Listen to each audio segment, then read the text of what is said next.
Hello everyone, welcome to episode 6 of the Decade Parade. My name's Liam. And I'm Tim. And as always, if you're a first time listener, what we basically do is we just look back on games that came out 10 years ago on the month that the podcast is, the episode has come out, and we basically just compare it to modern day standards really and see if it still holds up. If you're wondering, we might sound a bit different because we're recording this for the third time, and we are recording a bit different this one.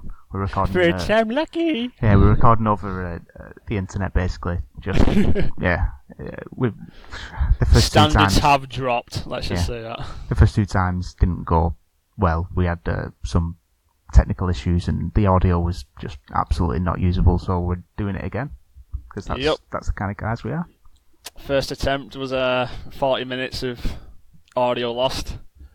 Second attempt was what was it, like an hour and... Yeah, an hour and 10 or something like that. Like an hour, basically the main subject of the podcast, we basically lost it all, so... Yep. Yeah, so you lost all that wacky authenticity you're used to from us. But here we are now, so shall we just crack on with it? Yeah, the show must go on, as they say. So, a little bit different this time because, as you all may know, that not that long ago it was actually E3 2019. A very lackluster E3. I think many would agree. Yep. It was, at least for me, it was, because as you keep saying, it's just it was. There really wasn't much to it. They're all saving the big guns for the next generation, really. It's pretty much, everything's just been held back, especially what happened last time, where things just got thrown back in people's faces for showing stuff too early. That's it, yeah. It was only Nintendo, really, that actually gave us some good stuff. But anyway, we'll look at 10 years ago at E3 in 2009. Yeah. It's doing a little E3 special this time. So all we're going to do is we're just going to basically look at the E3 awards that were released, that were given away in 2009. So this is from the IGN website, by the way. It's basically what they give. Yeah. So what did you say last time? Just in case we get in trouble with copyright issues. Yeah. So starting off with the awards, we've got the best action game. The runners-up were Brutal Legend, God of War 3, Splinter Cell Conviction, and Uncharted 2, and what won that was Alan Wake. I think, didn't we agree that it should have been Uncharted 2? I said Uncharted 2, but... oh no, yeah, I thought Alan Wake. Yeah. Yeah, because out of all of them, I think it had the most unique gameplay. But I've also not played Alan Wake, so I can't really... Oh, there you go then.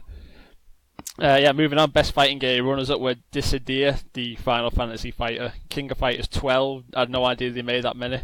Marvel vs. Capcom 2, can't go wrong with that, and Tekken 6, good old Tekken, but what won out of all that was Tatsunoko vs. Capcom. I had to really try to pronounce that then. Yeah.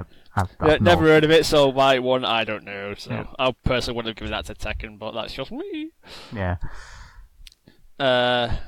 Moving on, best music and rhythm game. Runners up, Beatles. We don't need to do that. The winner was DJ Hero. The winner was DJ Hero. What can you say? It's DJ Hero. Best puzzle game. Critter Crunch. Runners up, Critter Crunch, Echo Chrono, Trash Panic. And what won it? Scribblenauts. I think we both agreed on that one, didn't we? Yeah. It's just the most unique one. Such funny. Like, you can be so creative with the gameplay on that. I enjoyed. Echo Chrono was good as well, and Trash Panic I really like. It's basically just Tetris with trash. What is Echo Chrono? I've never heard of it. It's hard to describe. You'd have to go and look at it. Right, it's like a black and white. You're like a stick figure type thing walking around, and then you change the perspective, and as the lines join up, it makes new paths to walk along, basically. Alright, sounds pretty cool. But yeah, Scribblenauts definite winner, even though by the end it all just boiled down to like the odds, like the 5 words that you'd use that just pretty much did everything. Yeah. Best racing game. Runners up Dirt 2, Gran Turismo PSP, Mod Nation Races, and Need for Speed Shift. But what won out of that was Forza Motorsport 3. Tim, you're more of the racing guy. What do you think of that? Yep. No issues with that. I'd agree with it. Poor. I'd agree with that because Forza is pretty much the only like proper race. No, well, I tell a lie. I played a few Need for Speeds, but Need for Speed for me peaked at Most Wanted, and it's never gotten better. It's never gotten as good since then. No. But I also play Forza as well, which was really, really good for like a realistic driving game. Yeah, Forza's good. Yeah, can't complain there. Even though the last one I played, I think, was Forza 2, I couldn't really tell you any more about the future ones that came out after that. Moving on, we got Best Role-Playing Game. Runners-up, Alpha Protocol, good game, Dragon Age, Final Fantasy 13, and White Knight Chronicles. And what one that was Mass Effect 2. I can see it, but I personally would have given it to Dragon Age because I've just put so much time into Dragon Age. Obviously, this is before they actually. Obviously, it was E3, so that nobody had played them technically. So it's more just going off whatever they showed at E3. Literally, what you could get from like a 10-minute clip of gameplay. Yeah. But oh god, Dragon Age, it was so good. Like, which is so disappointing that Dragon Age 2 and Inquisition just did not live up to the standards that the first one had set. No. Because they basically made Dragon Age, and then BioWare basically put Mass Effect 2 and Dragon Age together and went, right, so people clearly like Mass Effect 2 a lot more, why don't we make Dragon Age 2 a lot more like Mass Effect, which is what they did. Which fucking ruined everything. It was just downhill from there. But they sort of upped the ante again with Inquisition, but it still wasn't as good as the first one. Yeah, I never really played any Dragon Age, so again, can't comment. You're a fucking disgrace, aren't you? I played Mass Effect 2, but towards the end, game corrupts, and it did, didn't it? Yeah, never been back since. Moving on, best shooting game. Runners-up, Halo ODST, Left 4 Dead 2, Lost Planet 2, and Red Steel 2. All these twos, which even funnier that the winner was Modern Warfare 2. Yep, I can't argue with that. Left 4 Dead was brilliant though, but yeah, I can see why Modern Warfare is Call of Duty in it. Everyone bums it, so everyone, especially back then, everyone was just mad over it. Yeah. But we can't tell. We put a fair bit of time into Modern Warfare 2. But that list is solid either way, to be honest. Yeah, like you could have picked any of them and it would have been, fine by me. Moving on, best sports game, because we all know about sports. Runners-up, FIFA 10, Madden, NFL 10, Tiger Woods, Wii, and the Wii Sports Resort. And what one that was? Fight Night Round 4. Yeah. Which out of all of them is pretty much the only sports game I've played, so I can... Well, it's the only option I can agree with. Yeah, it was absolutely brilliant. It's a shame that they've left that franchise for UFC, to be honest. I think... Yeah, didn't they make one last fight night? And then that was... Yeah, it was really bad as well. Everything was out of sync on it. It felt awful, which is such a weird game because every fight night, the whole point of it is it's always felt so good to actually, obviously, play. That's it. But yeah, and then they moved on to UFC, which they're good games, but the fight night was... They were special. It was. Like, it really was the peak of like any kind of like boxing game for me. Like I said, FIFA and all that. Just look at any of the other previous 10 games that came out. Exactly. Even going all the way back to the PlayStation ones. Best graphics technology. Ooh, back with graphics was all the rage. Like bit more so than it is now, because now it's all about resolution and frames per second. What do we got? It's not. No, I guess not. Runners-up, Assassin's Creed 2, Alan Wake, God of War 3, and Mass Effect 2, but what one that was Uncharted 2. Didn't we? I think I thought that God of War 3 should have won that one. Yeah, I wasn't. I think you could have given it to any, to be honest, but yeah, I think I'd go with Uncharted. Maybe. I probably wouldn't have given it to Assassin's Creed 2, because I never really thought that the graphics in that particularly stood out. It was just like the scale of like how they did Italy that was like what stood out for me. But then that Mass Effect 2, I played that on a PC and that looked absolutely spectacular. So it did, yeah. But yeah, Uncharted 2, I can roll with that. Best artistic design. Runners up, Assassin's Creed 2, Brutal Legend, Muramasa the Demon Blade, The Saboteur, and what one that was The Last Guardian. 10 years ago. 10 years ago, this, and The Last Guardian only came out, 3 years ago? Yep. Something like that. God, it's been such a development hell for Last Guardian. Yeah, that's terrible. That is so funny looking back at this list now. God, back when we were all... Because we were all so excited from it. It's like, yeah, PlayStation exclusive by the creators of Eco and Shadow of the Colossus. Yeah, it's going to be great. And then by the time it finally came out, everyone had just forgotten about it. I did, especially because when it finally came out, I thought, "Oh wow, they finally brought that out now." Yeah, I never even bothered picking it up. I remember seeing the the Super Duper Collector's Edition at a game once, like not that long ago, and it was on sale for like £25. So I picked it up. I played about like an hour and a half of the game, and I've not been back to it since. Yeah, I'll probably wait. It'll be on PS Plus at some point, surely. Yeah, definitely. But yeah, say what you want about it, but it did, in terms of artistic design, though, it was really something different, especially different. Yeah, that list I would have given it to Brutal Legend though, because that was very creative. Like I say, from the mind of Tim Schafer, it's like can't go wrong with that. Mm-hmm. And finally, we got the best multiplayer experience. Runners up was Battlefield Bad Company 2. Oh god, I love that game so much. Yep. Halo 3, ODST, Uncharted 2, Wii Sports Resort. What one that was? Left 4 Dead 2, which I agree with because I've had so much fun on Left 4 Dead games.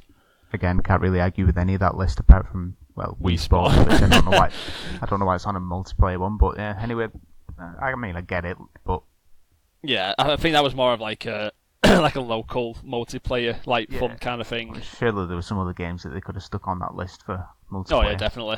I'm sure there was a lot more out of that. Even Modern Warfare 2, why is that not on it? It's for multiplayer. Yeah, it's true. Or even any of the fighting games even. Oh yeah. But yeah, Bad Company 2 was the best Battlefield. Like, they've not really they've not come close to that since they released that. No.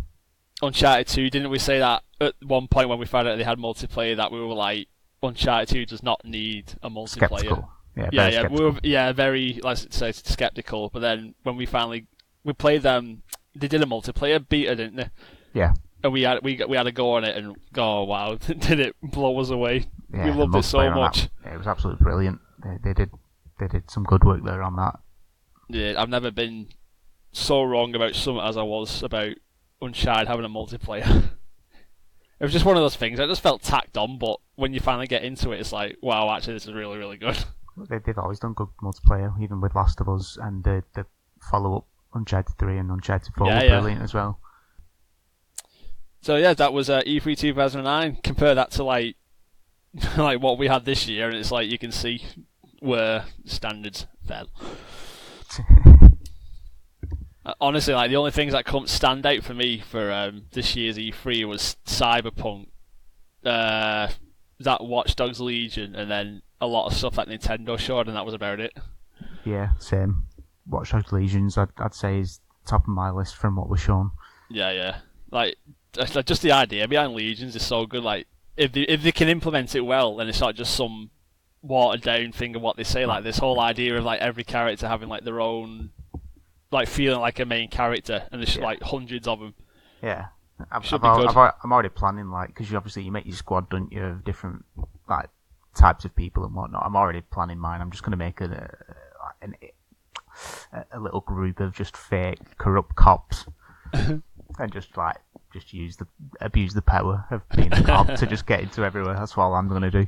You know, most people are going to have like a squad of like old ladies and stuff like that. Oh yeah, old ladies going to be the most popular thing. Definitely, yeah.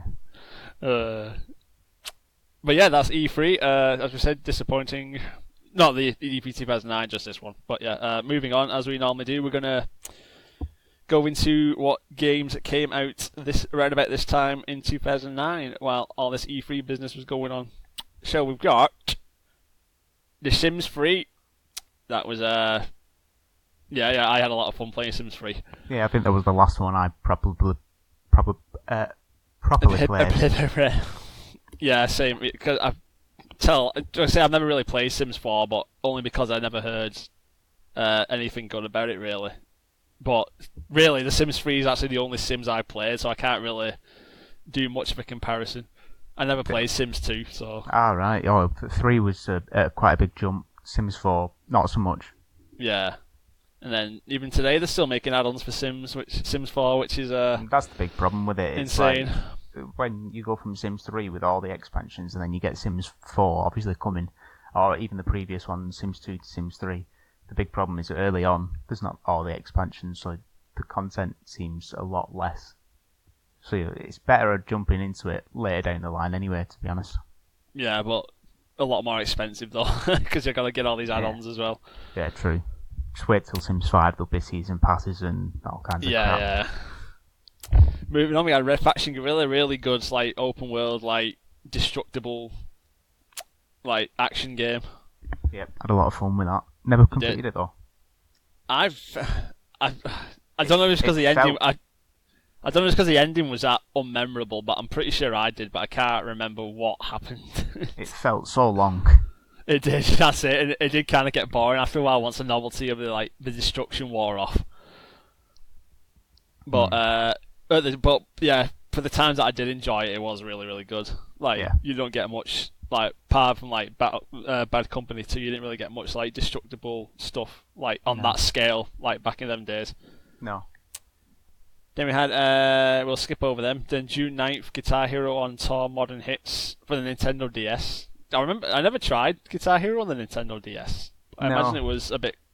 I would have hurt your fingers just thinking about it. Yeah, I put it on just because it was Guitar Hero, but I don't think it was obviously one of the main... Well, obviously not. It was an NDS one, but...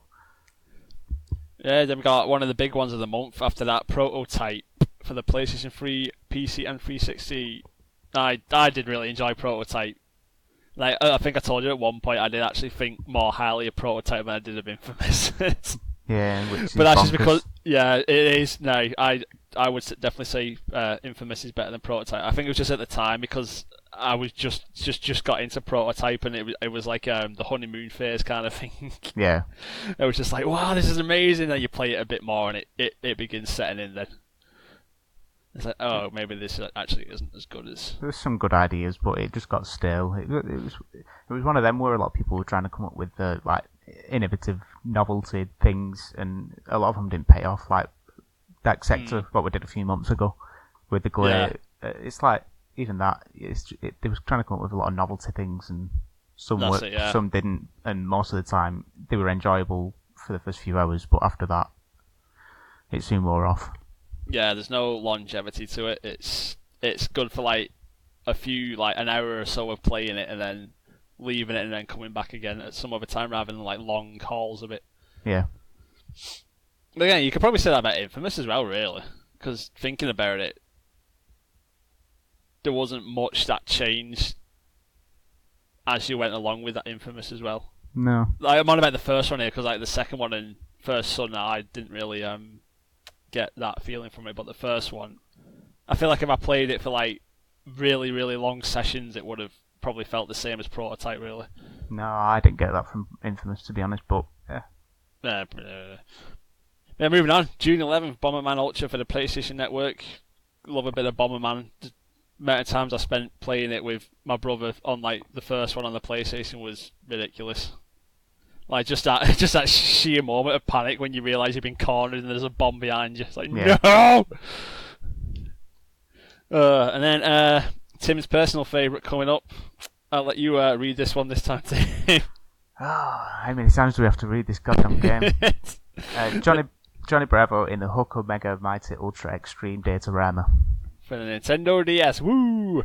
I feel like we kept saying that. We wondered how they fit all that onto the box art, but we've seen the box art since, and they actually did a pretty good job of it. Yeah, it's not as bad as I thought. Yeah. No, I think we thought it was just going to be 90% the title, and then a little bit of artwork underneath it. Yeah, just like the tip of Johnny's hair or something like that. Eyeball abuse. Yeah. But because they squish it down that much, I feel like if I had it in front of me, I would have to squint my eyes a bit just to read it. June 16th, Ghostbusters video game.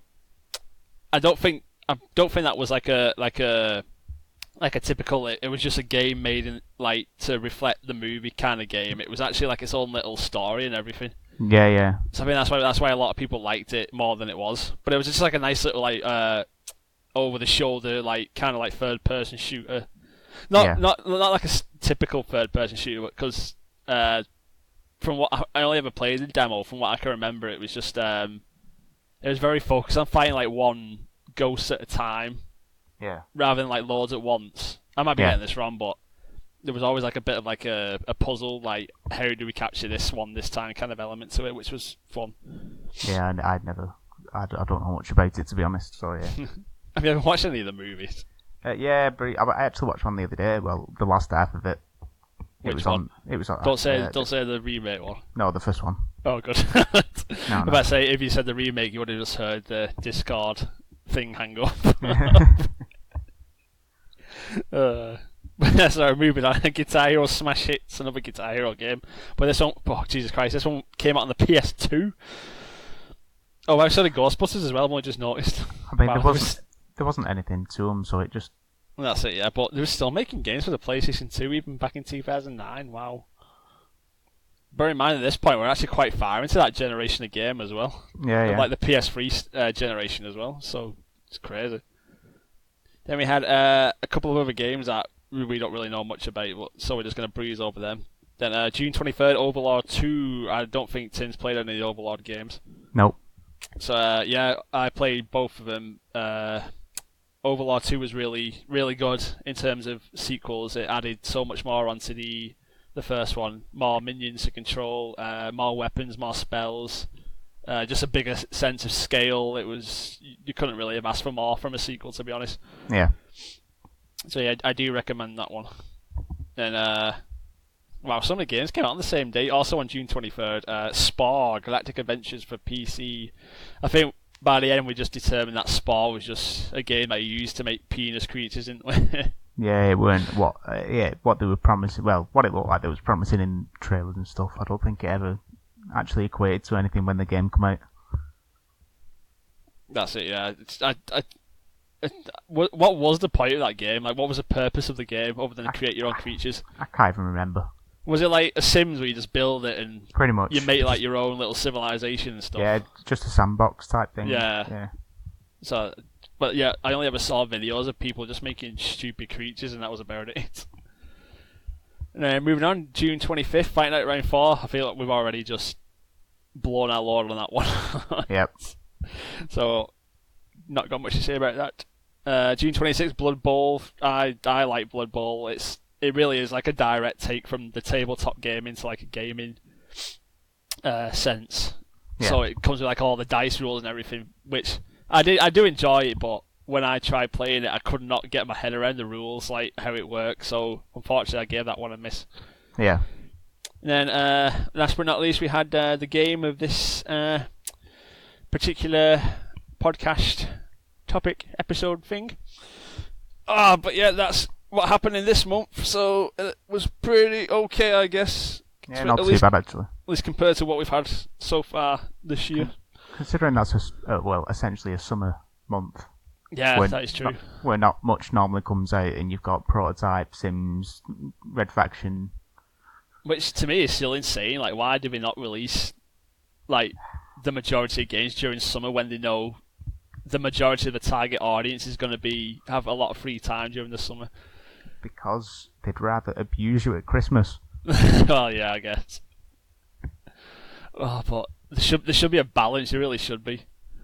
Like, just throw us like a decent sized game during summer that'll keep us going till the holidays, and then just throw everything at us. Just dump that shit on me. But yeah, I think we're just gonna have a little. Now that we've gotten through all that boring gaming stuff, we're just gonna kick back and have a little casual chat about what we've been up to over. What have we been up to since we last tried to record this episode? I'm just going to fly over. Basically, I've been playing Pokemon Let's Go, I've been playing a bit of Stardew Valley, and I've been playing a bit of, what is it? My Friend Pedro. Yeah. What do you think of that game?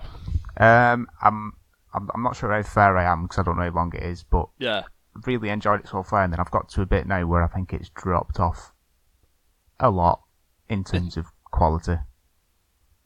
What, you mean in like that it's starting to feel the same, or? Not necessarily that, because I think the actual gameplay and the gunplay and everything in it is good, so that's not a problem. I think How far are you? Me?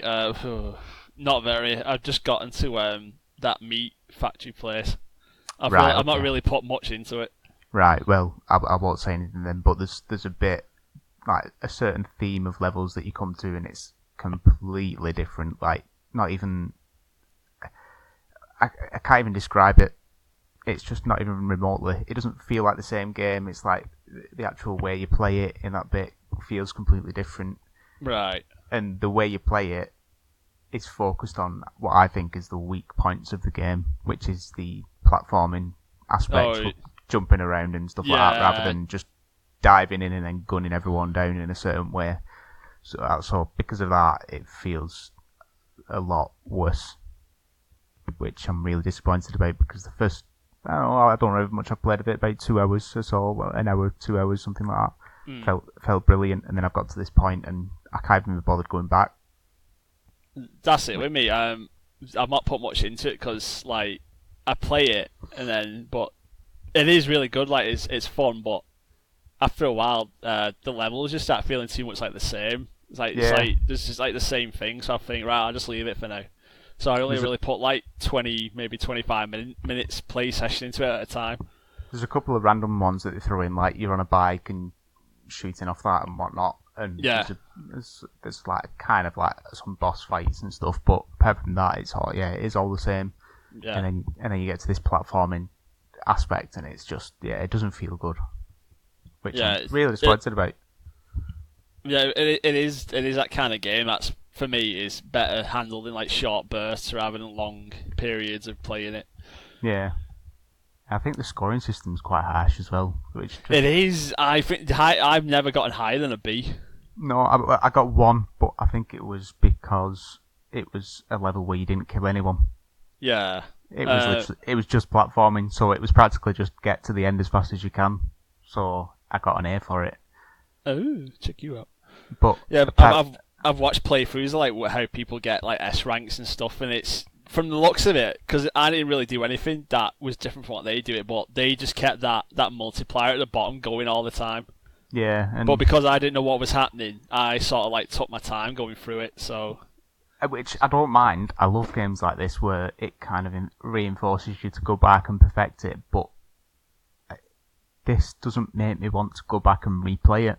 No. Which is a big problem, because it seems like that's the whole premise of it, perfecting each level.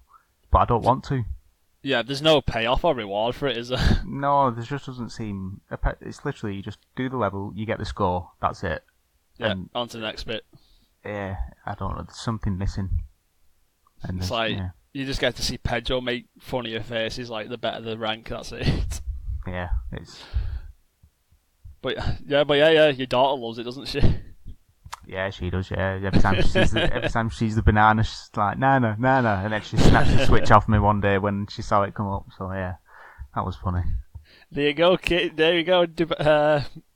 What's the guys who made it called? It's like Power Toast or something. Yeah, it's something like that. Yeah, I actually tweeted to him, and he liked the tweet. Oh, did he? Nice. Yeah, I tweeted the video of my daughter snatching it off me in the end, and he liked it. So there you go. My friend is Pedro, teaching kids the importance of eating bananas. Yep. Potassium, kids. Yeah. What have you been doing anyway? What have I been doing? As I said to you last time, I played a lot of that Warhammer 40k Mechanicus. Nice little turn-based strategy game, very similar to XCOM.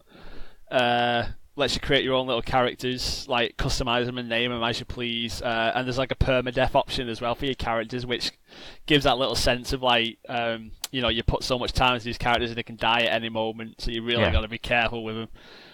Yeah, and as I said last time, I made a little character in your honor, and he's fucking worst character in the game. No, I tell a lie, he's actually pretty good. He's like the team medic, so he's like, he pretty much saves the day most of the time. You goddamn right he does. He fucking strolls in, he's like, step back, I fucking got this, and he brings everyone back to full health. I've never considered doing that in any of those types of games where you can make squads and name them and stuff. Actually naming them after people you know. That's right. That's what it gives you, that little bit of sense of like, I don't want to die. I'm definitely doing that from now on. I've never thought of doing that. Cause I did the same with XCOM as well. So I just named it after loads of people that I knew. It just gives that little bit more like characterization to it. Yeah, that's brilliant. I'm going to do that. Then when I think by the end, even though permadeath was on, I only ever lost one character, and it was the one I made after Charlotte. Oh yeah. I told her about it, and she was like, "You let him die on purpose. You let her die on purpose, didn't you?" It's like, no, I actually, because the final, I'm not going to spoil it, but because the final boss was so difficult, because it had this really pain in the ass mechanic to it, I actually had to use one of my characters as like bait. So I used, it's only because Charlotte's character was the closest one at the time, so yeah. She gave her life for the greater good. But yeah, played that, enjoyed it, really good. More recently, I finally completed Katana Zero. Oh yeah. Really, really good game. Like when I talked about it on whichever last podcast I talked about, I really was not giving it enough credit. Like because I only put about an hour into it or something like that the first time, and it gets so much better as it goes along. Like so what the story and I should like have bought that instead of Pedro, like the story and like how the story intermingles with like how the gameplay works. It's so good. Like there were so many moments that had me going like, oh shit, wait, what? Which I don't get a lot in games these days. Good. It's on my list to come. So yeah, I'm definitely gonna get that at some point. But I definitely get what people are saying, where like the game just like suddenly ends and then that's it. The guy who made it's planning on making sequels, so that's why he's kind of left it very open ended. Yeah. But even bearing that in mind, just the way he leaves it open, you get left with like so many questions. It feels a bit like you did it all for nothing kind of thing. But it is definitely worth the experience. Like I would definitely say so far that's my game of this year, and one of my favourite games of all time. Like honestly, it's that good. I'm not exaggerating. It's like the gameplay is so quick and tight and responsive. Like when you mess up, it definitely feels like you go like because like oh okay that was my fault. It wasn't because the game was like badly implemented or something like that. And just combined with like the animation of like all the sprite characters and the music and the sheer style of it all, it's so good. Good. You can actually go back and revisit like any part of the game that you want, and there's this one particular bit in the game that is my favourite, and it's literally only about 5 minutes long, but I must have gone back and played that bit about at least 3 times already since I completed it. But he's planning on releasing like a lot of free DLC for it as well, which you can't go wrong with. No. Like he's already added like a hard mode and like a speedrun mode and stuff like that. So hats off to him. He's really done well. Considering he mainly made that game like programming wise, majoritively by himself as well. There's a lot of people doing that now. Yeah. I say it was the same case with Undertale as well. Like a lot of people love Undertale. There was pretty much only one guy who made it. Yeah. It got like a bit of helping for like I think it was either the art or the music, but it was pretty much just him who did everything, which is good because as they say, like a camel is a horse designed by the community. So the more people you've got in doing something, the more and more compromised like the original idea becomes. So if you just got one person doing everything, then you can just make it however you want. But yeah, Katana Zero, really recommend it. Get it. Play it, love it, make love to it, like I, etc. There you go. Yeah, that's what we've been up to. So I think that's about it, general-wise, isn't it? Yeah. So yeah, doing along nicely. So we're just gonna move into our topic of the day. What is it? What have we picked today, Tim? Call of Juarez. Call of Juarez. As we discussed, like the more phlegm you put behind it, the better it sounds. It's true. So yeah, Call of Juarez, it was a little game developed by Techland. It was, as I found out only after completing this game, there's actually 4 games in the series, the Call of Juarez series, which I only thought there was 2. But this was the second game in the series, and it was the prequel to the first game that they made, which again I didn't realise, because this is actually the only Call of Juarez game that I played. Yeah, same. It was, at one point in 2009, it was actually the best-selling Ubisoft game of the year, selling over 1 million copies. How about that? So, interesting little fact: it was released in June 30th, 2009. Which, as of this recording, it will be officially 10 years old tomorrow. Tomorrow, yeah. Officially 10-year birthday. So you better all celebrate Call of Juarez's birthday tomorrow. I'm sure nobody will. But yeah, apparently they got a lot of inspiration for... Techland got a lot of inspiration for making this from some movies like the Dollars trilogy. I think that's the one that Clint Eastwood did a few things for. Oh, yeah. I think... what's it called now? Is it The Good, The Bad and The Ugly? Yeah, I think that's a part of it, yeah. They got a lot of inspiration from that. And even that Deadwood, which I've heard a lot of good things about Deadwood, but I've never watched it.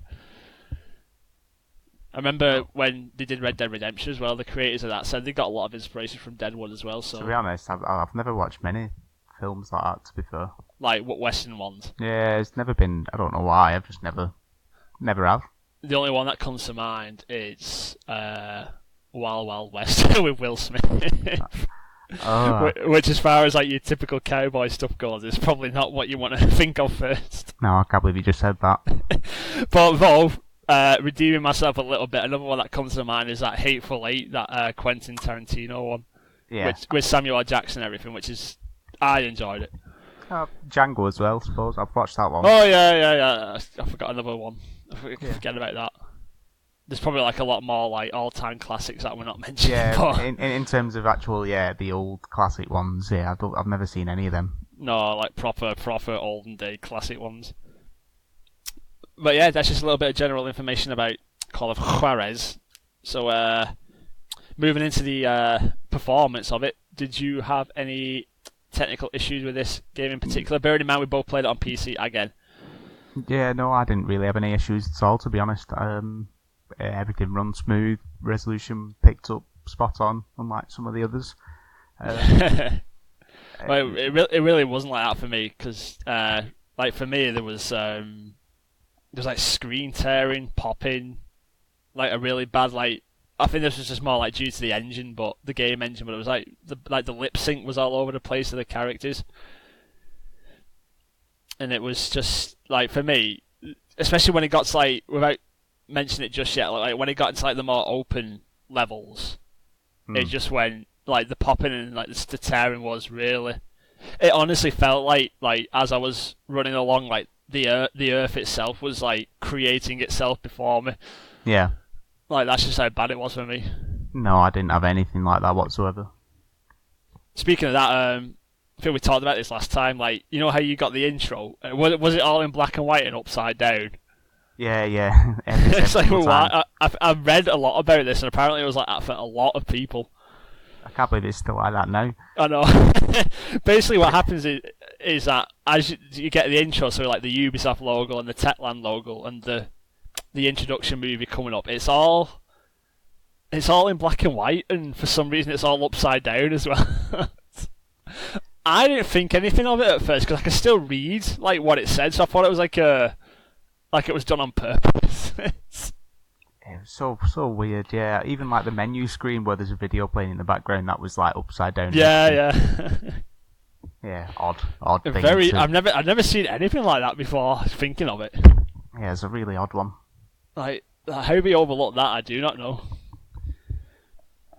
Yeah, can't think of anything else performance-wise other than what I mentioned. No. No. Apart from the popping and stuff, it all ran smoothly. 60 frames. Controls felt.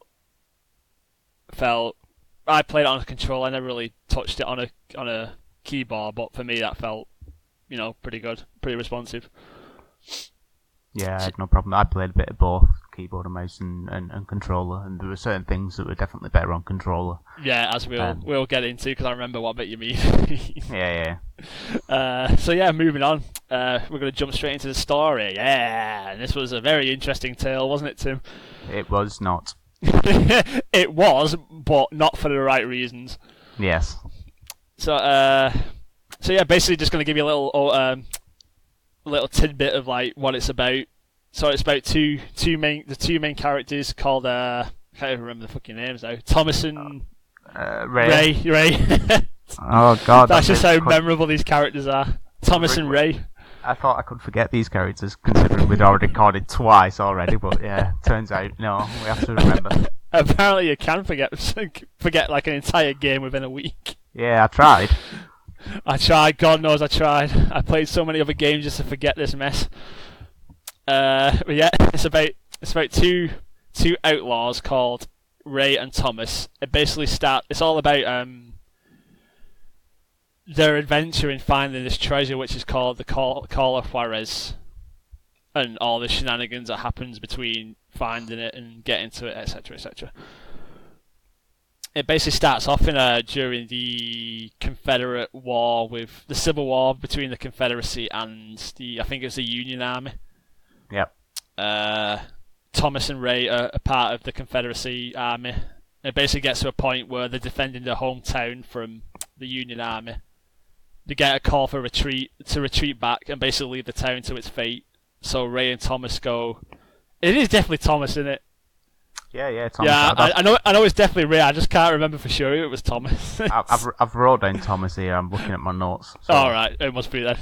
So yeah, then Ray and Thomas basically hear that they have to retreat, and they basically go, "Yeah, fuck that! I'm not leaving our hometown to get ransacked." So they desert the Confederacy, fight back the invaders, but in the resulting shootout, their family home gets destroyed. So Ray and Thomas with the third brother, William, is that William. right? Yeah, Nice, William. Right. I actually know. I'm just letting you struggle. All right, thank you for that. You love watching me suffer. So yeah, Ray, Thomas, and William basically say that because they're basically wanted for desertion by the Confederacy, they basically take it upon themselves to become outlaws and just doing what they want. And that's when I think it was Ray overhears about the legend of the Call of Juarez treasure, which I can't remember what it was about, but it's basically like a big pile of gold that brings, like, you know, all that usual typical cursed treasure shit down upon whoever tries to search for it. Indiana Jones, like, what's the word? Like it's not hocus pocus, but that's what I'm going with. Like Indiana Jones and even Uncharted, hocus pocus to it, like behind the treasure. Yeah. So basically, they meet characters along the way that help them. There's like the actual, not. Well, yeah, he was a bit of a villain. That the Juarez guy, he did turn out to be a bit of a dick, didn't he? Yeah. There was like Juarez. What did you say? Didn't you say that you thought that's who the game was about? Yeah, well, he was called, when it comes to it, and he was called Juarez. Obviously, I hadn't played the previous or whatever, and then obviously as soon as he said the name quite early on in the game when you meet him, I thought, all right, this is the guy it's about, and I knew this one was kind of a prequel to the original. So I thought it was just going to be like, oh, this is the story of how they actually introduced, and then I thought the first one must be about, you know, obviously they're still together, so yeah. Yeah, bearing in mind he thought that after he got told about the treasure, even before he met the character Juarez. Yep. so, let's face it, I don't think either of us paid too much attention to the story. No, not really, not at all. Only to the interesting bits, which we'll get into. So yeah, they meet these characters. They get involved with like a war between these like Indian tribes, and who are they fighting? Is it just the government? I can't remember. Like the law of America, or something like that. Yeah, pretty much. The people trying to take the land, basically. Yeah. They get involved in this. They basically need this medallion from the Indian tribes that will, I can't remember if it unlocks the treasure or it somehow tells them where it is. But they need this medallion. They get it. They find the treasure. Shit goes down. The end. That's it. So yeah, that's a quick summarization. We'll go into a bit more detail about the story as we go along with the points that we made. So I know you're probably itching to talk about this, Tim. So what bit of the story stood out the most for you? Where do you start? I think the Bible. That's all we got to say. Yeah, the Bible bit at the end. Yeah, which oh god. That's one big point that we both had, like criticisms we had about this. The story of this game is that the bits that were meant to be serious were just they were too comical. funny.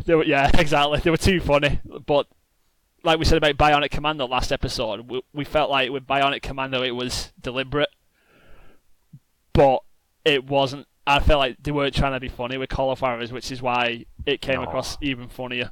They definitely weren't trying to be funny at all. No. Basically, to summarise, the whole way through the game, the third brother, William, is some religious nut job, basically, and he's trying to convince the two main brothers, Thomas and Ray, to stop going around killing everyone and follow the Lord and all that jazz. Basically, he ends up having to self-defend himself and killing someone, then he kind of like falls apart. Right at the very end, Ray and Thomas end up having like what would you call it? A standoff. Yeah, standoff, that's it, that's the word I'm looking for. Bearing in mind, that's also how they start the game. It shows Ray and Thomas like in the shoot-off, and they're both blaming each other for something that's happened, so it kind of builds up this sense of, oh, how did we get to this point? And then, shit happens. Basically, Ray thinks Thomas has stolen a woman from Ray. And he's not happy with it, so he's threatening to kill him. Didn't he think that he was trying to take the treasure all for himself as well? Because he basically left Ray behind, didn't he? Yeah, so it's just a few things, like he thinks he's working with this woman, what's her name? Marissa, that's the one. She's such an important character, don't forget her name. Yeah, so important, yeah. They think he's conspiring against them. Conspiring against That's them. A conspiracy. Yeah. It's early, man. I'm too tired for this shit. It's It's not like we've not got a computer right in front of us both. Yeah. Sat on the floor. Right. Sat on the floor, my ass is killing me already. So, sorry, listeners, you probably don't want to think about my ass, sorry. Well. Well. So, sorry, go on. Anyway, William jumps in between them, both of them, and basically says, "Oh, don't you know I'm a murderer now?" After he's killed this one, I can't even say it without laughing. So yeah, basically, as Tim said, William killed one person, and he's trying to stop Ray, and he basically says to Ray, haven't you heard I'm a murderer now too? So yeah, bear in mind, William's only killed one person, and he's talking to a guy who's killed like hundreds of people. Like it somehow makes them the same. Yeah, it's so funny. But then he goes to reach for something because Ray's not putting his gun down. It's like he's reaching for his gun, and then Ray shoots him. Spoilers. And then all you see is a slow motion video of this Bible flying through the air. And obviously that's trying to say that that's what he was reaching for. Yeah, you know it's a Bible because the camera zooms right in on it. Like he was going to beat him to death with a Bible or something. He was just going to hold it out in front of him and go like, repent! It was like that one bit in Heavy Rain. Where he pulls out that crucifix. Yeah. That was basically that moment. Oh my god, it is. It's that. It is, yeah. I never even thought of that. It's that moment. That is... Just a much less serious version of that moment. Yeah, but Heavy Rain did it spot on. It did, yeah. Like, you remember when I played it, it proper got me. I did, yeah. There's a video online somewhere of that. It's brilliant. But yeah, and then it all breaks down. It's like this slow motion video of like William's just been shot and he's fallen to the ground, and Ray's dropped his gun and he's clutching his head like going no, and then Thomas is falling to his knees and Marissa's behind him. She's crying as well. But then like, what is it, like 10 seconds later it doesn't matter anyway because the main bad guy Barnsby shows up as well. Yeah, it's like literally as soon as the cutscene's finished, you go back to, he turns up, and then you go back to the usual, just shooting everyone that comes up in your way. And it's like, nothing happened. That's exactly it. It's like, again, they downplay these serious, that's meant to be these super serious moments, but it's like once you jump into that final boss bit, it's like nothing happened. Yeah, it's like, he just goes back to saying the stupid cheesy lines mid like gunplay and whatnot, and yeah, it's such an odd thing. And then literally the next cutscene that you come across, it's where you have a standoff with the main bad guy. It's like, that's it. It's all forgotten. Yeah, and then what happens at the end? What is it? Ray becomes a spoilers again. Ray becomes a preacher because for some reason him shooting William made him realise that God exists and all that. And then the person that he fell out with his other brother for for fault though, because he thought he stole this woman from him. He ends up marrying them two together.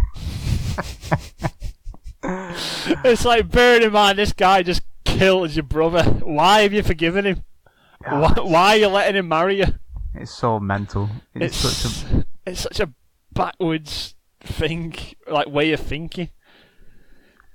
like for me, when he killed his brother, that should have been it. Like, the story should have ended with like literally both of them like going their own ways. But thinking about it, because it's a prequel, Ray's actually involved in the first game, but he's with, because remember Marissa was pregnant. He actually helps the son of Marissa.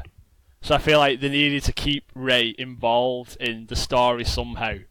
Yeah. So they basically came up with this cockamamie idea that he shoots one of the brothers, and then that's all forgiven because he decided to become a man of God. It's not a good ending to anything at all. It's No, it for me it was not satisfying at all. It just created more questions rather than everything else. But that's just one of the main things. Like, there were all these moments that were just ruined by, I don't know how to describe it. Just how the cutscene rolled out, basically. Because going back to that bit that you talked about where William killed that other guy in self-defense, like, how stupid was that bit as well? Oh, it was just it all happened within the space of, like, I think it was like 5 seconds. Basically what happens is that William's been captured by Juarez, who at this point is like one of the bad guys, and he's basically getting a bit sick and tired of William going on about like God and like how we're all above our own sins and stuff like that. So for some insane reason, Juarez basically tries and proves him wrong. And he basically grabs this. He's basically trying to prove that no matter how pure you think you are, like we're all capable of doing bad things. Yeah. So he basically grabs one of his henchmen, and what does he tell him? Does he tell him to go stab him or something? Something like that. Yeah, that's it. He gives him a knife. He says, "Go stab William," and then this guy's going up to William like, and then and he gives William a gun as well and tells him to defend himself. He like walks up to him like he's the Joker or something. That's what I mean. That's what he keeps doing. His little jabs like, it's like, I'm gonna get you. Oh, I'm gonna get you. It's like, so again, downplaying the seriousness of this moment, and then he basically gets too close. I don't think he even makes like a threatening motion at this point, but William just shoots him anyway. And then again, slow motion moment where he like this guy he just killed falls down and he like collapses against William, like dramatically like slides down him and then falls onto the floor, and then William's just like, oh, what have I done? kind of thing. It's so cringy. Oh man, but that just reminded me that bit at the beginning as well when they're at the standoff and how they transition into the next cutscene. It's when the camera zooms right in on William's face. Oh yeah, that bit, yeah. It basically like, for some reason they couldn't animate eyes moving very well, so they did it in phases where it's just like either looking forward, left or right, and then this camera pulls up to William's face. And it does like the most dramatic zoom in onto William's eyes, but because the eyes of the characters look so unrealistic, it just made me laugh. Yeah, it's one of the funniest things I've ever seen. Bearing in mind this like the first few minutes of the game, so you see this already, and it's like, oh boy, am I in for a roller coaster of a game? Yeah. Like straight away, I knew I was in for something special, but not for the right reasons. No, not at all. But yeah, that another point of like what really didn't add to the story, the voice acting. No. It was so on and off for me. There were bits that were alright, but the majority of it, 80%, was terrible. Like just the general banter between the characters was fine. Like, you know, they had that like Western Texan like drawl to the voice and stuff like that. Yeah. Like the Confederates sounded alright, the Indians sounded okay, but once it got to moments that require like a bit more seriousness or sense of urgency to like people's voices, it just did not work. Right, Ray especially. Yeah, And a lot of the lines later on in the game seem to it's like they run out of ideas, and early on, general, like in the middle of gameplay where they like commenting to each other, it seemed quite varied. Later on in the game, they said like the same 3 taglines. That's it, yeah. Over and over and over, and it's which is odd. It's like they put a lot of effort early on, and then it's like, oh, it's too much effort. We'll just come up with a couple and just put filler in throughout the rest of the game. It was weird. I know what you mean. Like, I can remember some of them off the top of my head. I didn't that much. I think the one I remember the most was I think it must be different because we've not talked about this yet, but you do get to pick which character you play as. Yeah, and I think because we both chose to play as the same character throughout the whole thing. I imagine that if you played as the other character, you did get a bit of different dialogue. Yeah, true. Possibly. But because we played as the same character, there was always one bit where, like, when you kill someone, we mainly played as Ray.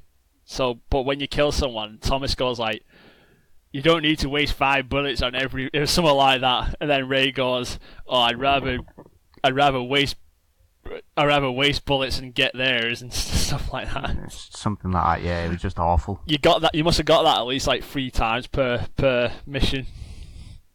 It's just like, just please stop talking. Just kill people in silence, please. Yeah, that would have been ideal.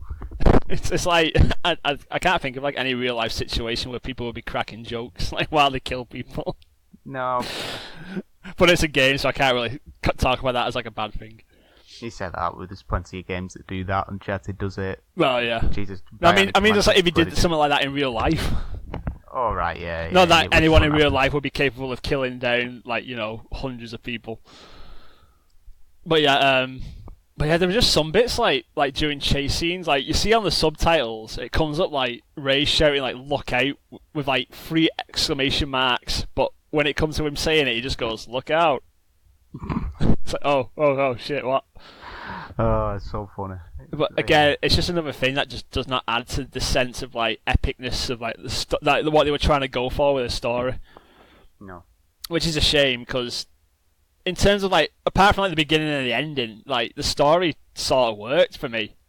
Yeah. There was a lot of like back and forth, like betrayal between, Ray, Thomas, like the love I'm gonna call it a love triangle, but it wasn't really. But there was like the conflict between the brothers. There was a conflict between the brothers and Juarez's group, because there was a lot of dodginess going on. And then there was like the backstabbing of like the Indians and stuff. And for me, that was all well and good. Like I actually got into it a bit, but it was just all ruined by like the payoff at the end. Yeah, big time. Because the writing as well, for me, it was okay. Yeah, they weren't too bothered by that. It was more delivery of everything. Yeah, exactly. Yeah. But again, it's like all the separate elements, like the music and stuff as well. Like that didn't really add much to it. Like all these separate elements, they didn't really come together well, unfortunately. Which is a shame. Which is a shame, because I imagine it had like better voice acting and stuff. I probably would have liked it a lot more. Yeah, if it was better structured, better ending and stuff that wasn't as cringy. It would have been overall fairly decent, to be honest, I think. Another thing about the story, like it's just like the character of Marissa herself. Oh yeah. 'Cause what did we say before? Like when she first enters the story, it's that moment, when the girl walks in and all eyes are on her, and everyone wants her kind of thing, but. Yeah. They set her up like she's this kind of like badass, like, because these fellas basically try and get what they want from her, and she's basically telling them to do one and like spin in the face and stuff. And you feel like, wow, yeah, she's the femme fatale of this game. But as the game goes on, she just gets worse and worse. Like she needs saving all the time. And what was it? At one point, she basically says like, oh, I'm not like you and. She's talking to Thomas. She's basically like, I'm not like you and Ray. It's like, I need protecting. Yeah, really, really terrible U-turn on it. Like you said, they introduce her as a strong individual character that's, and then literally on the flip of a coin, the rest of the game, she becomes practically just a damsel in distress. Yeah, she's basically. Sorry, go on. there's multiple men fighting over her, and it's like, she's like, she just needs someone to look after her and take care of her and stuff, and it's not what they brought her in as when you first see her in the game and what she's introduced as. It's really, really bad. She at the end of the day, she was just put there to create this tension between Ray and Thomas, really, that's it. Yeah, just a tool, absolutely. Exactly, she was just there to give him a reason to push the plot forward. Yep. But yeah, like I said, there wasn't much of like a love triangle between the three of them. No, it was just so. It was like we said, it was just there. It was like didn't really go much to it, other than you got the idea that Marissa was just using Ray and she really loved Thomas. That's all that there was to it. Well, it was like how that was written as well. It's like it felt like they missed big chunks of where she suddenly fell in love with Ray or Thomas or whoever, or Juarez or whatever, or whoever she was with. It was like, what? 1 minute she's with Juarez, and then next the cutscene she's saying she's in love with Thomas, and it was like, where did this happen? You've only just bloody met. Well, what seemed like. That's the thing. Like between missions, they did them little still like cutscenes, didn't they? You know, like all the yeah. But I remember one bit because it's basically from like William's point of view how these little bits are told, and I'm pretty sure one bit was telling about like how. Like when because they were like moving with like Juarez's like little gang from like point to point at one point, I think. Yep. And it was basically like when they stopped to camp, like they basically got to know each other a bit better. But because, as Tim said, but because it was told like in these like still like it was the loading screen in between. Yeah, that's all it was. Yeah. I installed it on an SSD, so it loaded within a second, and then I pressed continue into it. So I never listened to any of that. Oh, that might be why then. But yeah, a lot of that. So yeah, but yeah, if you skipped it, it would just seem like, as Tim said, it would just seem like she just suddenly fell in love with Thomas out of nowhere. Yeah, weird. But the whole story wasn't fleshed out enough to do like these side story kind of things. No. It all just came together like very poor in the end for me. But I think that's it for story, really, isn't it? Well, at least for me, anyway. Yeah, I can't really bring it anymore down any more than I already have. No. So yeah, moving on from story, we're going to go into the main bit, that is the gameplay. What did we think of the game, Tim? I thought that's the shining point of the game, to be honest. It was, yeah. The shooting was, it. Yeah. I think it had suffered problems early on because basically you obviously you get money. Well, not obviously, but you get money as you go through from bodies and there's chests and certain things everywhere. You just pick up money, and then at certain points of the game you come across stores that you can buy new weapons, and there's different tiers. 1-star, 2-star, and then 3-star super pistols, quick shooters, rifles, and all kinds of that Western jazz. The early guns, the reload times, the fire rates, everything felt really slow. To me, it did anyway. It felt really, really slow. As soon as you get a couple upgrades, even just like the one star, the first upgrade, felt so much better. To be honest, it should have started with that, and then you got the 2 upgrades on top of it. That's how I think anyway.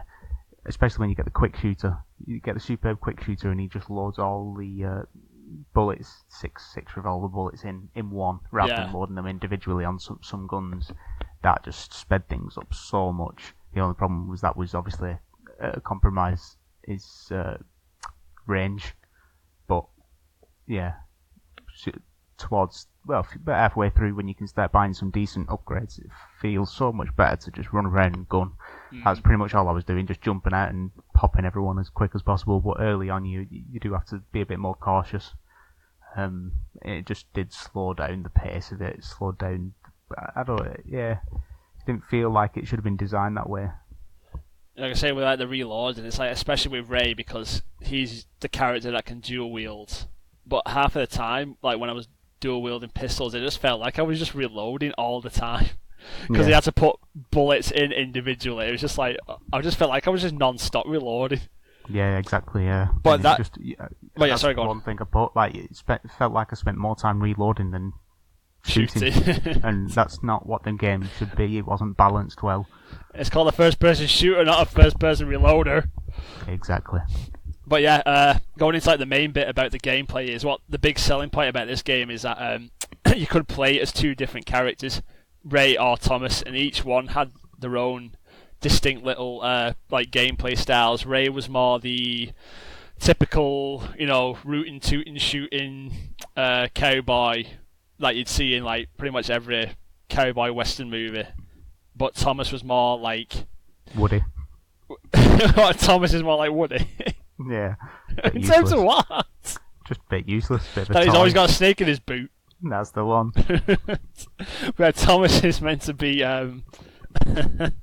Thomas is meant to be like a more careful, like stays back and like long range, like kind of fighter. He's meant to be a stealth. He's meant to be.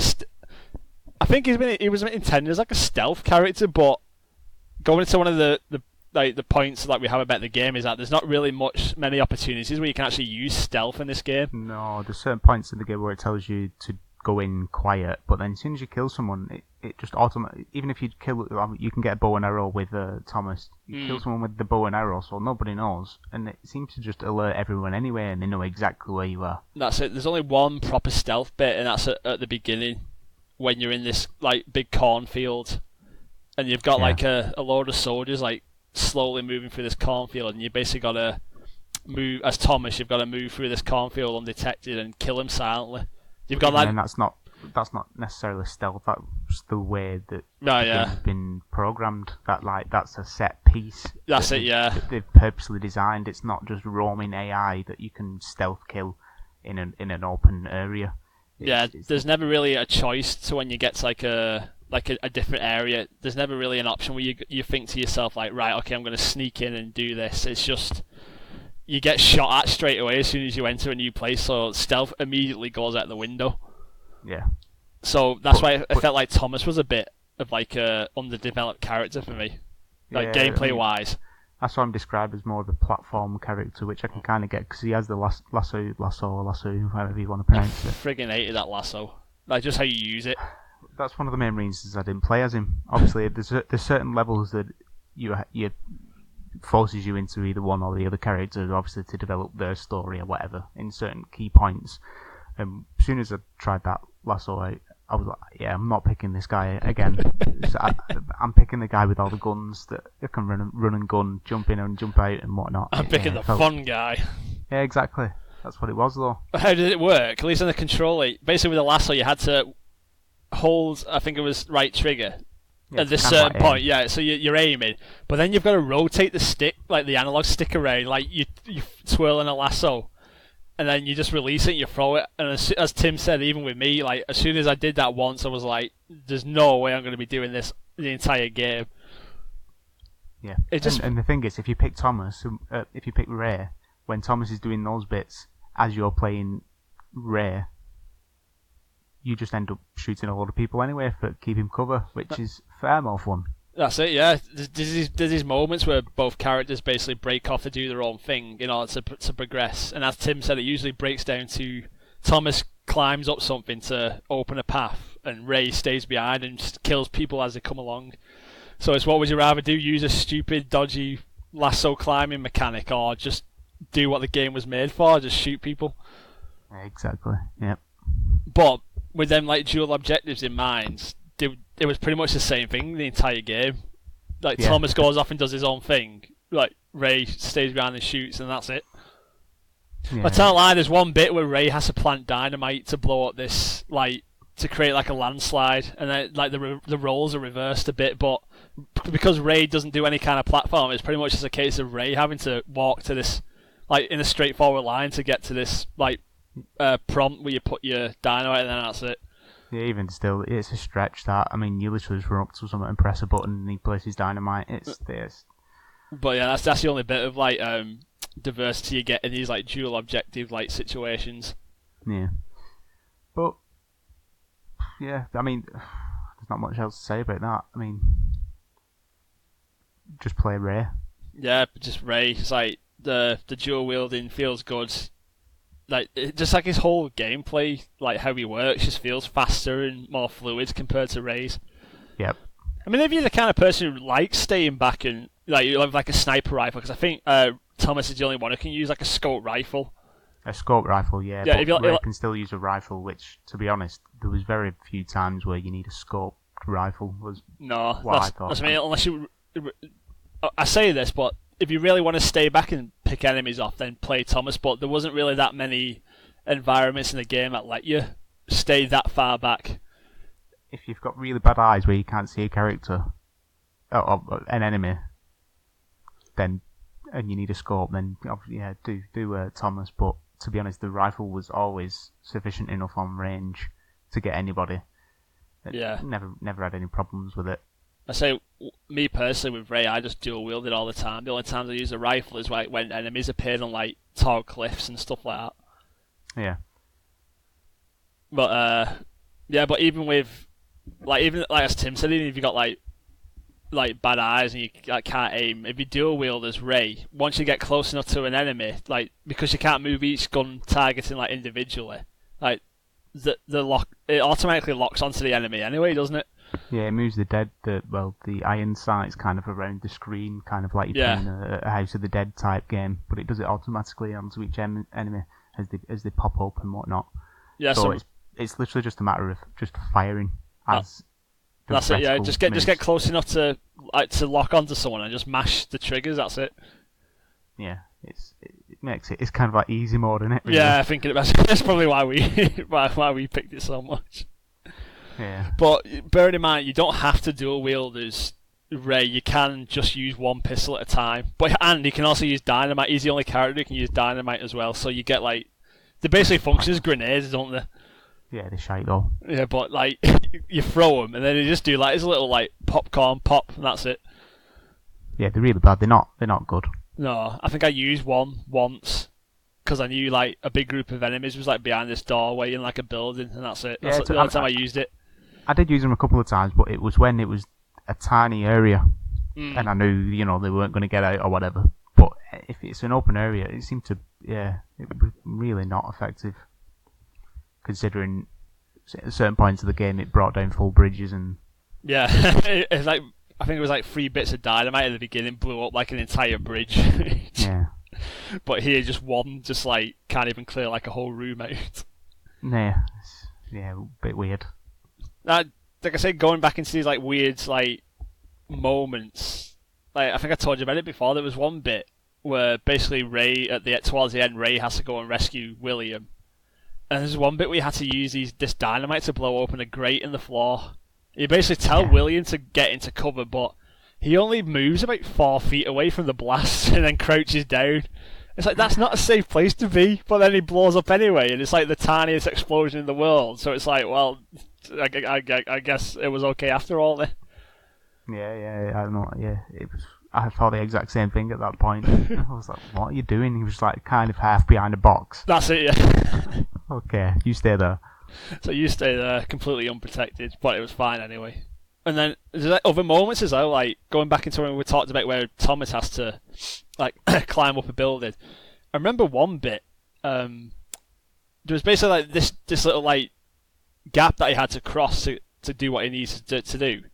But there was already a rope hanging down across this gap that anyone could have swung across, but even though this rope was there, he still used his lasso to grab onto a thing and swing across. It's just why didn't he just use the rope that was already there? It's just things like this that you notice that really messes up your immersion kind of thing. Yeah. Not that there was much immersion with this game to begin with, but it's just things like that takes away from this seriousness that they were going for. Which is a shame. Moving on to immersion, carrying on from immersion, shall I say. The duels. Yes. I thought were just terrible, breaking the... They weren't good at all. Not well designed. There were so many better ways they could have done that. Especially for this type of, obviously, a Western shooter style game, you've got to get duels down to a T. There was too many as well, I thought. There was at least 1 or 2 every mission. Yeah. I mean, because they never change it up or anything. It just when you get to another duel, it's just like, oh, okay, here we go. We should have just saved duels for like the really, really important characters. So basically, what it is, you come across, it's normally towards the end. It's kind of like a mini boss type. Oh, that's how I felt like they treated it anyway. And you've got to duel someone, and as they move left or right, you've got to move the opposite way to keep them kind of like central in the view. And then when the bell rings, you've got to pull your gun out. But to pull your gun out, your hand's got to be near the gun. So you've got to move the stick to keep your hand near the gun. But if you get too close, he kind of does this, waves his finger like no, which is such an odd thing. That's still the best bit about this game that I enjoy. But then if you don't keep your hand near enough to the gun, then you're not going to get it out quick enough. Yeah. Pun intended. Quick draw. You're not going to get it out enough, quick enough to shoot him. But then as you pull it out, you've got to kind of like wait a second as well, because it automatically just raises up from obviously pulling it out up the screen, like straight up, and it doesn't tell you any of this. It doesn't tell you anything. It explains how you use the sticks, but other than that, it really doesn't explain it well. So you die so many times because you just pull it out and then you think, right, you just start firing. They just dust the floor just all the way up, and then by the time you get to him, he's already shot you. 9 times out of 10, when I killed someone in the duel, it was always because I shot him in the penis. Yeah. Just because that's the first place you can actually hit him. So, but if you're not quick enough, as Tim said, you're just gonna die. So there's no way you can get like a headshot or anything off before they kill you first. Oh no, I don't even think I ever got anywhere near the head. I remember when I did my very first duel, I must have shot like about 3 bullets into the floor because I had no idea what was going to happen. Yeah, same. It doesn't tell you anything. It doesn't show you. Yeah, which is fine. Figure it out for yourself if you want. But it's because it works in such a bad way. It wasn't fun to try and figure out. It was like this big combination of things that you have to just figure out for yourself, and not a big combination, but it just wasn't well designed. It wasn't fun to do. The only fun bit about the duels is just going around in circles, just constantly going, no, no, no. yeah, with his stupid finger waving next to his gun, like, who are you saying that to? Is he talking to us? What? I can just imagine characters in the game watching him like, why is he doing that? Yeah, just Thomas stood behind and like, yeah, what's he doing? Is he trying to tell me something? But yeah, going back onto like the story element behind the duels. I think by that point we've already throughout the story you basically get given the idea that Ray and Thomas are not good people. Like they basically do whatever they want. I think at one point Ray basically kills like an unarmed man, basically saying that was it. That was when William tried and basically tell him that he'll be forgiven for his sins no matter what. He basically bringing up like this, one of the guys who was crucified with Jesus and stuff. Like he was a murderer and he got forgiven. So naturally Ray just goes, but if he got forgiven for murder, then I've got nothing to worry about. And then he kills this guy. So we already know they're both pieces of shit, basically. But the way these duels come about is basically always the guy you duel with saying like, oh yeah, come out and fight me man on man, even though you've got me outnumbered, but I want you to fight me honourably. It's like why? Just shoot him and get it over with. Yeah, none of them felt important whatsoever. No. That was another thing I think I mentioned last time. Who rings the bell that sounds off the duel? Yeah, I know, because some of the duels are just like in the middle of a cave or something. That's it, yeah. Who's ringing this bell? That's it. There's that one right at the end as well with the main bad guy Barnes, but you basically settled the final fight with a duel. But you do it in like this collapsing temple where they find the gold. So this temple's collapsing about you, and you have this duel. Again, why you would have a duel in the middle of a collapsing building, I don't know, but you still hear the bell, and it's like, who's ringing this bell? I mean, let's play devil's advocate. Someone is there at all times. Why have they got a bell?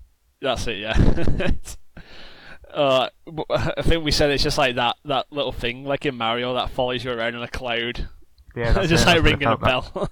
That's exactly what I was thinking. Instead of the lights that he has on a fishing pole, he's just got a bell. Bing. It's just like one of the little ones that you ring with like the string on like a rope, and it's like ding.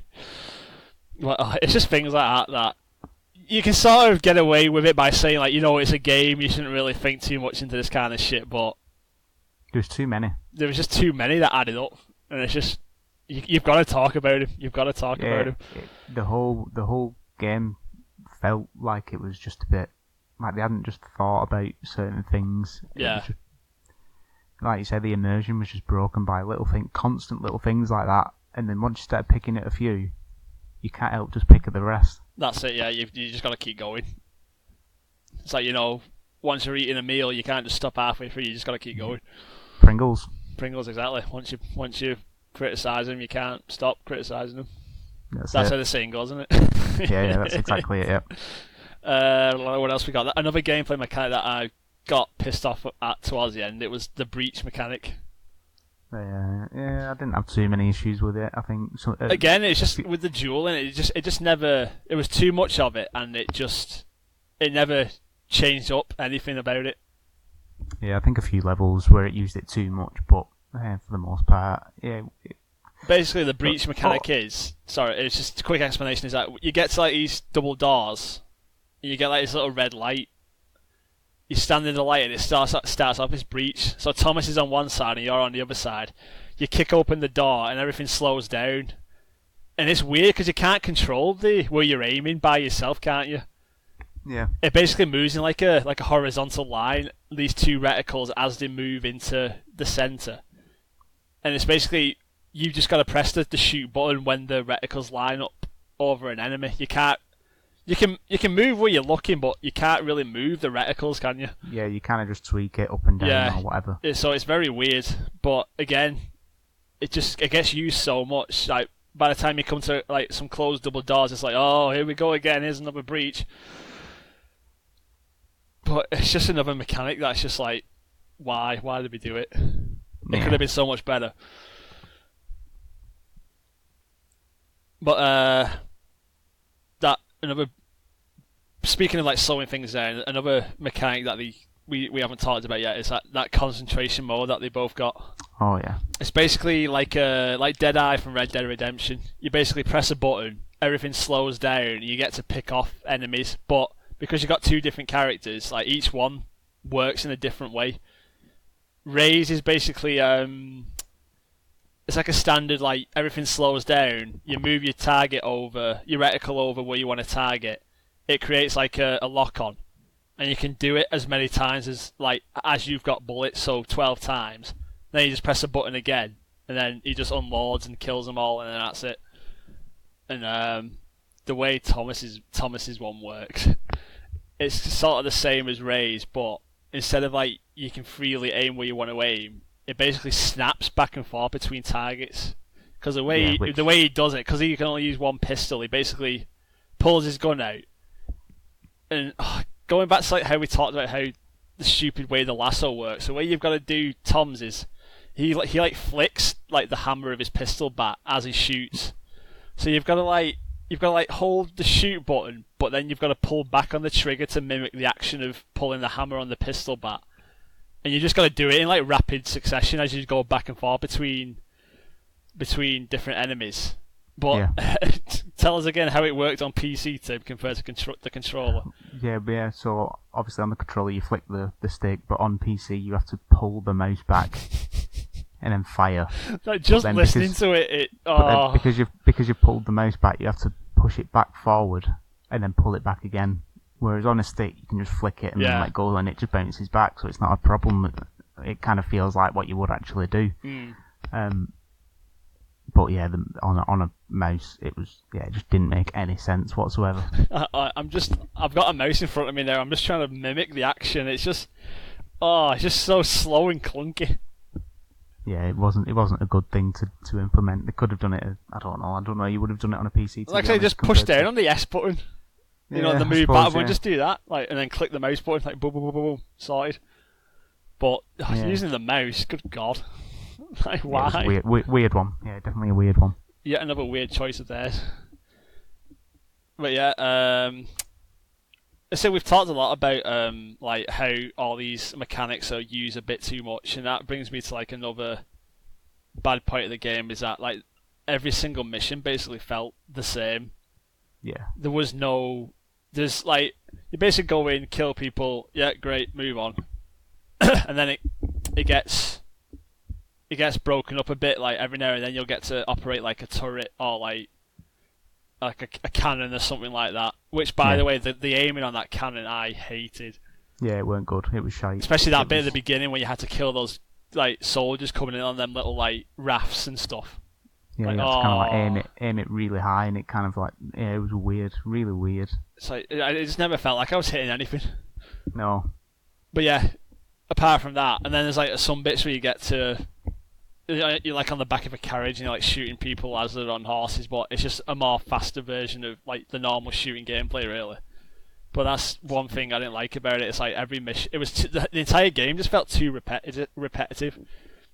Yeah, I mean, the gunplay was fine, but yeah, there was no variety much. Like you said, the kind of like the chase scene, so to speak, and the Gatling gun on it. But yeah, that was it.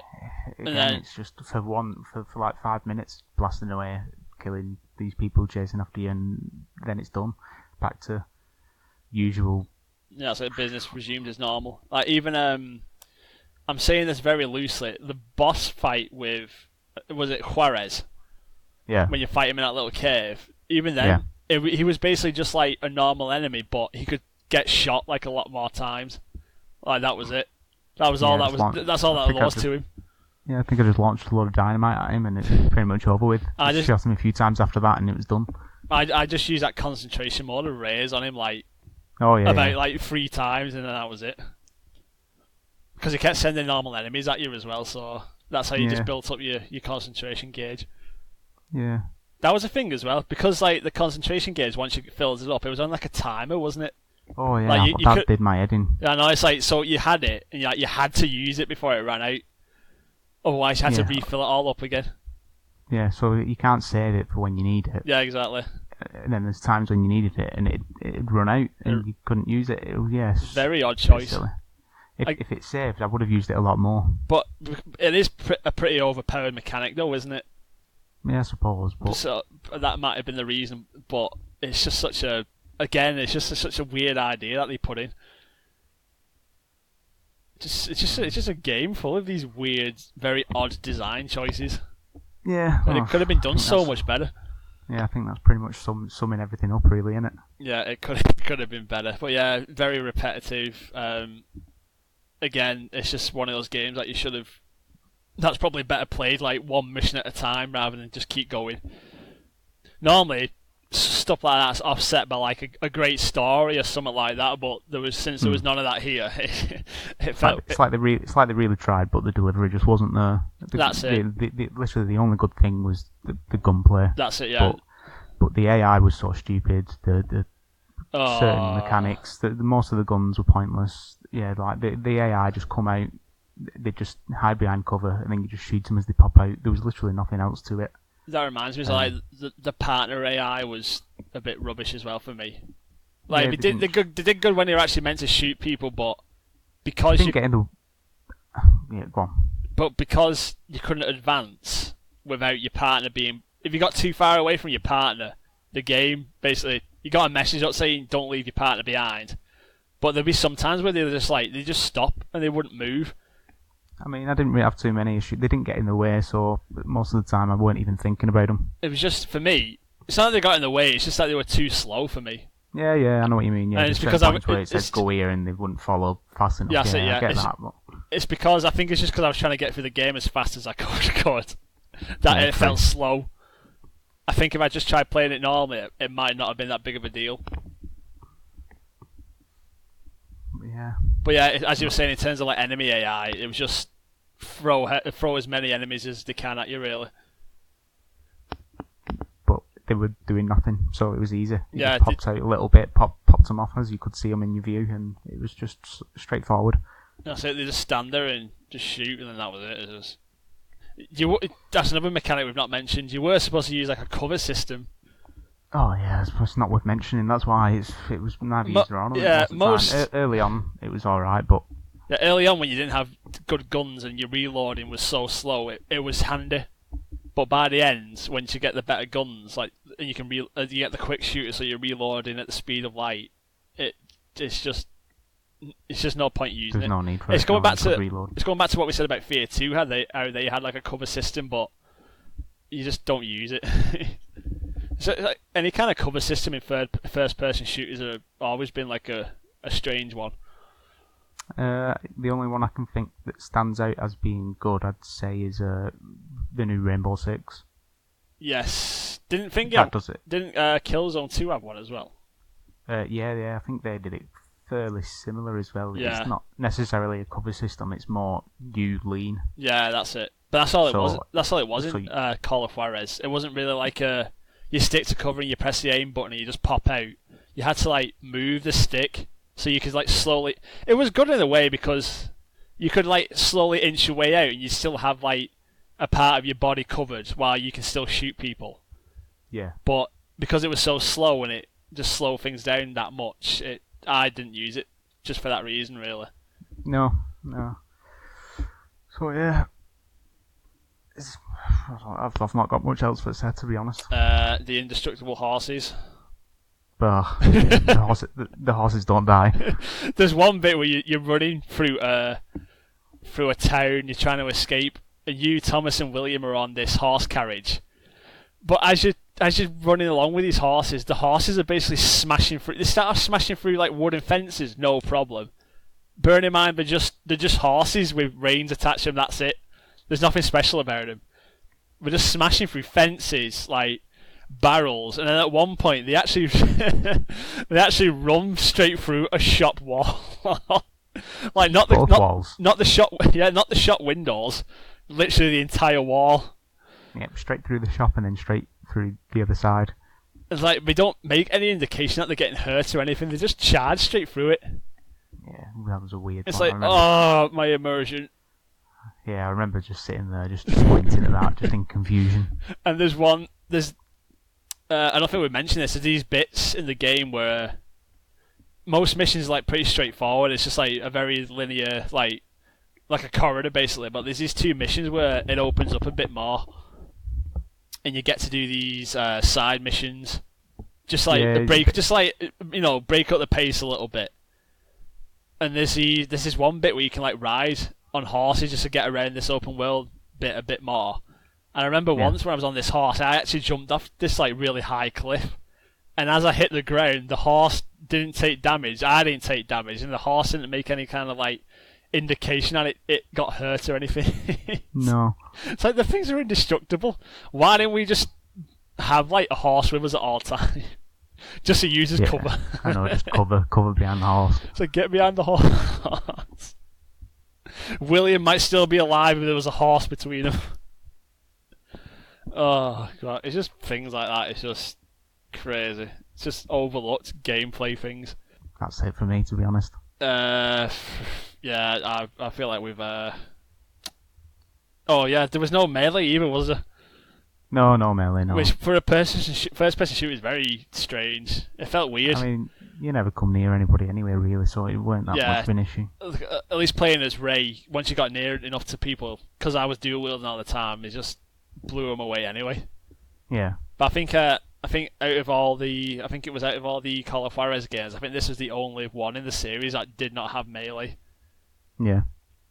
That's another thing we didn't mention. Like the game had no co-op for the story. Oh yeah, that could have been a good point to put on. Yeah. Yeah, but because the game's set up like it should be a co-op game. Like, you know how constantly the characters are always going off and doing their own thing and stuff like that. It's like the fact that it didn't have story-based co-op in it is madness. I think they had like their own little unique co-op game for the multiplayer, but it wasn't the story. I thought it was just multiplayer. I didn't know if it was co-op or not. But yeah, it feels like it could have benefited from a lot of good co-op gameplay. Yeah. Just like you said, running the story, it would have made it a lot more enjoyable. I think reading some of the reviews, I think that was a lot of reviewers. Like one of the main criticisms, like they just did not see why there was no co-op for the story mode. Yeah. So yet again, very very odd design choice. It's like we just add up. I didn't realise this last time just how much they added up. No. So yeah, basically, there you go. It's all just one big mess of a design choice. You play the first mission, you play the entire game, really. Yeah, do that. That's it. Just play the first. Just do every mechanic in the game once, and then that's it. You're done then. Yeah, that's all you need to do. That's all you need to do, and that sums it up pretty much. Yeah. So yeah, that's about it. What would you recommend that comes close in terms of similarity that you could play these day and ages? The only thing I'd recommend is just Red Dead. To be honest, Red Dead Redemption. Not Red Dead Redemption 2. I mean, if you're into it, whatever. I didn't really enjoy Red Dead Redemption 2, but technically, yeah, it's amazing, but it's too realistic though. It's not fun to play. Red Dead Redemption 1 was brilliant. Too slow and clunky for me. Yeah, same. But because Red Dead 2's got a first person mode, if you really wanted to get a similar feel, just play Red Dead 2 in first person mode. Yeah, just could a do much slower, clunkier version of Call of Juarez. You get motion sickness when you're opening cupboards and climbing on your horse, stuff, yeah. But yeah, can't really think of any similar games other than pretty much any first-person shooter game. Yeah, any first-person shooter. But if you want any Western something, just Red Dead, the first one. Yeah. That's it. There's nothing else I'd bother even recommending. Maybe I heard. I think it was that Call of Juarez Gunslinger, the fourth game in the series. I've heard that one's really, really good. Yeah. But because this is the only Call of Juarez games get.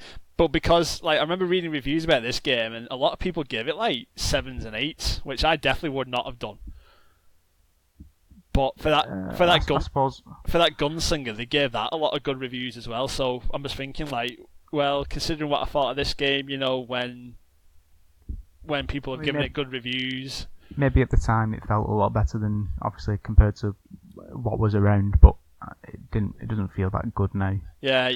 As a whole. Yeah, you got to remember that this came out 10 years ago, so standards were different back then.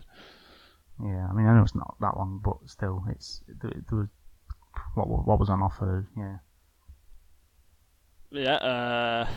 I think that's it altogether. Would you give it a recommend to play in this day and age? No, I wouldn't bother. No. And that sums it up, folks. If you're looking for a good old rootin' tootin' yeehaw, this is not the place to get it. No. Yep. So anyway, we'll leave you at that. Well, we should be business should resume as usual next time. Yeah. Hopefully won't have as many issues with the next episode. We did cut this one very short. It's literally one more day of June left after this, and that's it. Yeah. That's if I get it up tomorrow. Yeah. So it's all down to you now, Tim. Pray for Tim, everyone. Pray for him. It'll be that or the 1st of July, which it's not the end of the world. Better than nothing compared to. This is it. This is the standards falling now. You say it's only July, 1st of July, and then before you know it, we'll be getting to August, and they'll be like, it's only halfway through September. It's fine. But anyway, that's it. So if you want to follow us, we're on Twitter at the Decade Parade, or email at thedecadeparade@gmail.com. Yeah, we also have a Facebook group, Decade Parade, if you want to come on there and join the party, as it were. Yeah, I think that's it, really, to be honest, isn't it? Yeah, give us all your criticism, give us all your feedback. As usual, it is very valued. It is the only way we're going to get better. You can't improve on perfection. Yeah, that's what you call it. But yeah, I think that's it. So on that one, I'll say goodbye. And I bid you adieu, goodbye.